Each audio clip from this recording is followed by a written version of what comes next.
Voilà, et on passe tout de suite à la partie hebdo de cette édition.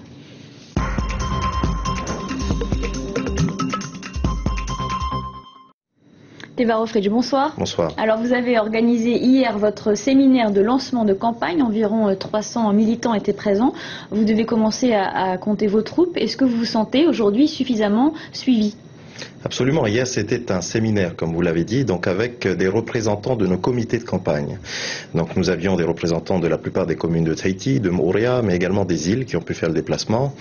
Il s'agissait de nous préparer à cette campagne, puisque nous partons à la rencontre de nos populations, de bien connaître également cette loi électorale qui est un peu compliquée, qu'il va falloir expliquer aux Polynésiens.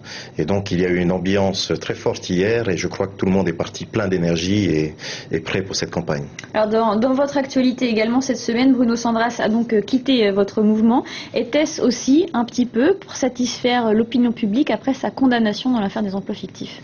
Vous savez, on a pris des engagements dès la fondation de Hatia Porinetia et M. Sandras les connaissait puisqu'il était à nos côtés. Le bureau politique a fait des choix, a pris des décisions qui ne convenaient pas à M. Sandras. Il a choisi du coup de s'en aller. Est-ce qu'il était devenu embarrassant, entre guillemets, pour vous ?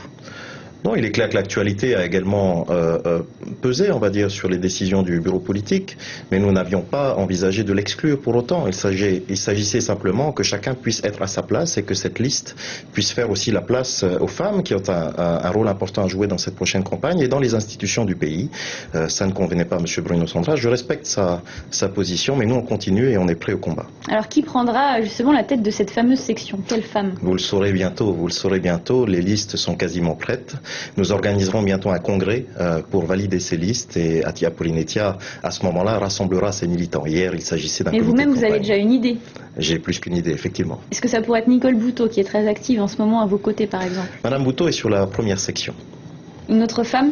Il y aura d'autres femmes. Il y a beaucoup de femmes qui souhaitent s'engager à nos côtés. Et qui seront les autres têtes de liste potentielles, justement, dans les autres sections ? Soyez un peu patiente, ça viendra très bientôt. Nous souhaitons, au-delà des têtes de liste, présenter des listes complètes, puisqu'il y aura à la fois des maires, des personnes expérimentées, des jeunes et des citoyens, comme tout le monde, qui souhaitent s'engager en politique. Et c'est ça qui fera la force de Hatia Porinetia. Alors, outre Bruno Sandras, il y a d'autres personnes en prise avec la justice ou déjà condamnées. Par exemple, Gaston Tangson qui est mis en examen ou Armel Merceron qui est condamné pour favoritisme. Est-ce que ça veut dire qu'ils n'auront pas de place éligible ? Monsieur Tongson est mis en examen, il n'est donc pas condamné. Madame Merceron a eu un tort, c'est qu'elle n'a pas fait appel. Or, toutes les autres personnes qui étaient concernées par son affaire ont fait appel et ont été relaxées. Voilà, je crois on ne se fait pas non plus chevalier blanc très clairement. Il y a aussi un système qui doit changer et nous allons porter le renouveau avec tous ceux qui composent Hatia Porinetia aujourd'hui. Nous avons besoin de personnes d'expérience parce qu'il va falloir diriger ce pays dès le lendemain des élections et notre équipe est prête. Alors, est-ce que c'est difficile de trouver ces personnes d'expérience et en même temps avec des casiers judiciaires vierges ? Absolument pas, il y en aura. C'est pour ça que je vous dis, soyez patiente, il y a 73 noms qui seront sur la liste, 57 titulaires, et avec une force de renouvellement, de renouveau, parce qu'il va falloir aussi amener du renouveau à l'Assemblée de Polynésie et au gouvernement, et donc beaucoup de personnalités de la société civile vont s'engager. Une question un peu plus personnelle, on a assisté à de vifs échanges cette semaine, le Tavini vous a qualifié d'aveugle et de néocolon, le Tahuera parle de votre ego meurtri, ce sont quelques citations. Pour vous qui avez assez peu d'expérience en politique, en tout cas moins que Gaston Flans ou que Oscar Temaru, est-ce que c'est difficile de faire face à ces attaques, à ces critiques ? Vous savez, lorsque j'entends tout ça, je me dis que c'est aussi ça. C'est aussi de ça que la Polynésie a assez de ce genre de pratique, pour être clair avec vous. Mais vous y aviez pensé en vous lançant, en vous déclarant candidat ? Oui, mais une petite réflexion. Si je suis si insignifiant que ça, pourquoi est-ce que ces grands partis, ces anciens partis s'acharnent autant sur ma personne ? Ça veut bien dire que je suis à la tête d'un mouvement qui est en train de provoquer une lame de fond et que les électeurs seront la meilleure réponse à ces attaques personnelles que je trouve somme toute assez basses. Et quel est votre principal adversaire ? Est-ce le Tahuera ou l'UPLD ? Notre principal adversaire, c'est l'abstention. Parce que beaucoup de personnes ne se sont pas prononcées lors des législatives et je voudrais vraiment inviter les Polynésiens à venir voter parce que beaucoup ne croient plus en la politique. Nous, on veut redonner du sens au mot politique à travers les engagements qu'on a pris et puis à travers une équipe que l'on va présenter bientôt qui sera à même de redresser le pays très rapidement. D'autant plus que le premier tour de cette élection sera décisif avec la nouvelle loi électorale et la prime majoritaire. Vous avez dû faire vos calculs. Combien de sièges à l'Assemblée espérez-vous obtenir ? Vous savez, quand on se met sur une ligne de départ, c'est pour gagner la course. Et nous souhaitons emporter cette prime majoritaire et donc obtenir les 19 sièges de la prime majoritaire et ensuite tous les sièges que nous pourrons obtenir dans chacune des sections. Il faut obtenir à minima 35 sièges pour pouvoir diriger convenablement le pays et pour pouvoir porter nos réformes, parce qu'il faudra faire des réformes et porter ce projet de société que nous allons porter. Moi, j'ai confiance dans la capacité des Polynésiens à se mobiliser, mais c'est vrai, vous avez raison d'insister, il faut qu'ils se mobilisent dès le premier tour. Le changement, c'est au premier tour et il faut venir voter. Alors, Théodore Fritsch, on se retrouve dans un très court instant, juste après le résumé de l'actualité de la semaine, les tractations politiques, les primaires au Tahuera. Mais d'abord, votre demande au président Hollande pour bloquer la réinscription de la Polynésie, hebdo préparé par Éric Tama et Janie Leroux.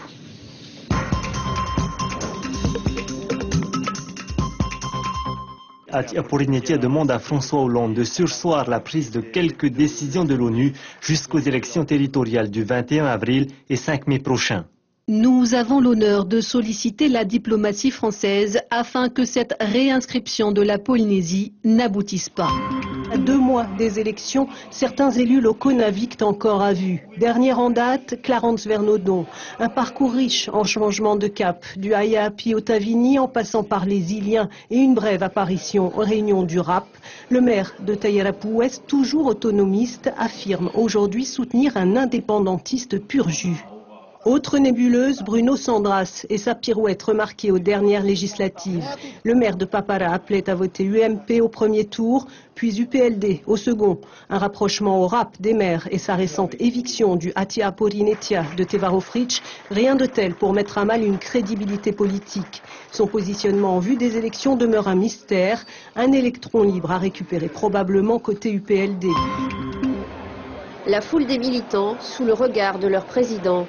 Aujourd'hui, Gaston Floss a décidé de sonder ses partisans avant de constituer sa liste pour les prochaines territoriales.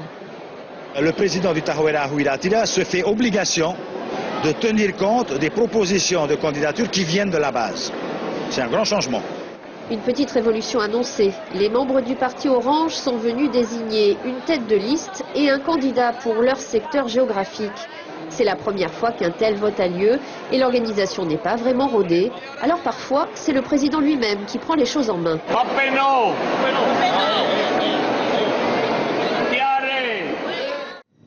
Alors Théodore Fritsch, vous connaissez bien la machine Orange pour en avoir fait partie. Ces primaires au Tahuera, est-ce que ça veut dire que le parti change ou en tout cas qu'il se remet en question selon vous?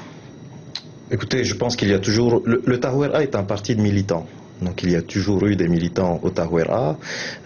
J'ai appris que les primaires consistaient à désigner, non pas les têtes de section, puisqu'il n'y a qu'un seul candidat par tête de section, mais à désigner des représentants dans chaque commune, et ensuite le bureau du Tahuera ou son président fera son choix. C'est l'organisation qu'ils ont choisie. Je les ai rencontrés, ça n'est un secret pour personne, il y a quelque temps.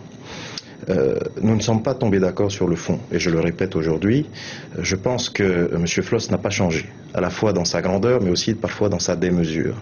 Il s'apprête s'il est élu, à emprunter des sommes colossales pour refaire illusion, redresser le pays assez rapidement, mais des sommes que nous-mêmes nous ne pourrons pas rembourser, ni nos enfants, ni nos petits-enfants, et je ne peux pas être d'accord avec ça. Donc je crois qu'il faut autre chose, et Atia Porinetia va proposer autre chose. Je respecte M. Floss, mais je crois que la Polynésie a besoin d'autre chose aujourd'hui. Diriez-vous aujourd'hui que le Tahuera est une bonne école? Il y a des choses à retenir et d'autres non. Voilà, j'ai appris aussi à côté de M. Floss, aux côtés de M. Floss, c'est un travailleur. Par contre, je ne suis pas d'accord avec certaines positions qu'il a pu prendre ou certaines actions qu'il a pu faire. Je crois surtout qu'il faut regarder de l'avant. Vous savez, vous ne pouvez pas avancer en regardant dans le rétroviseur. Or, le Tahuera semble accroché à son bilan et peu à l'avenir. Alors, on a vu également donc, votre courrier adressé à François Hollande et au haut-commissaire pour bloquer la demande de réinscription d'Oscar Temaru. Qu'est-ce qui vous fait peur dans cette démarche de réinscription?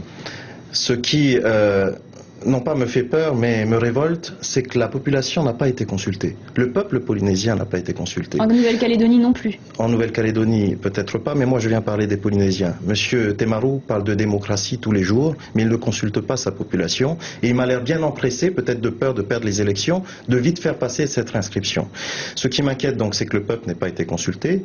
Et secondo, c'est que ça va encore fragiliser, on va dire, la visibilité économique pour les des investisseurs. Vous savez, beaucoup de pays ont été inscrits sur cette liste et ont subi, je dis bien subi, des référendums tous les 5 ou 10 ans et à chaque fois ont répondu qu'ils ne souhaitaient pas accéder à l'indépendance. Mais tous les 10 ans, on revient leur poser la question, on a l'impression jusqu'à ce qu'ils disent oui. Or, un investisseur a besoin d'une visibilité plus large. Un chef d'entreprise, pour investir chez nous, pour employer, pour créer de l'emploi, aura besoin d'une vraie visibilité. Monsieur Temaru prend des initiatives pour assouvir son propre rêve, mais qu'on demande, qu'on pose la question aux Polynésiens d'abord. Donc je souhaite qu'il arrête son processus, qu'il attende le résultat des élections. Comme monsieur François Hollande, d'ailleurs, l'y a invité, je crois que monsieur Hollande doit bien être embêté avec un ami personnel qui n'est pas un ami de la France.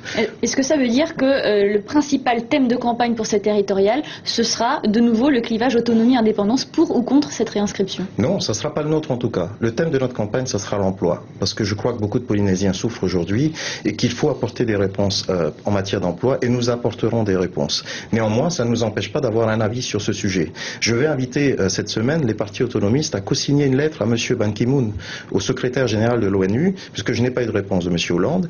Il faut que nous montrions qu'une grande partie, qu'une majorité de notre population est contre cette idée d'indépendance.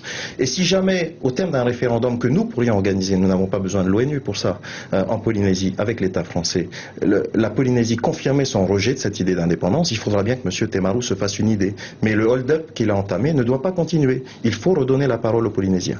Une dernière question rapidement à propos de ces hommes politiques qu'on a vus dans l'hebdo sans liste pour le moment. Est-ce que c'est réellement possible de faire sans eux? Absolument. Nous allons proposer une liste avec la société civile, avec des citoyens, avec des jeunes, avec des tavanas et puis avec des personnes expérimentées. C'est possible, effectivement. Le mode de scrutin appelle à l'union, au rassemblement, mais pas pour faire n'importe quoi avec n'importe qui. Nous avons fait des choix à Tiapurinetia, nous les tiendrons, nous tiendrons nos engagements et nous sommes prêts à diriger ce pays. Teva Roffrich, merci d'avoir accepté notre invitation ce soir. Et la réponse à la question de la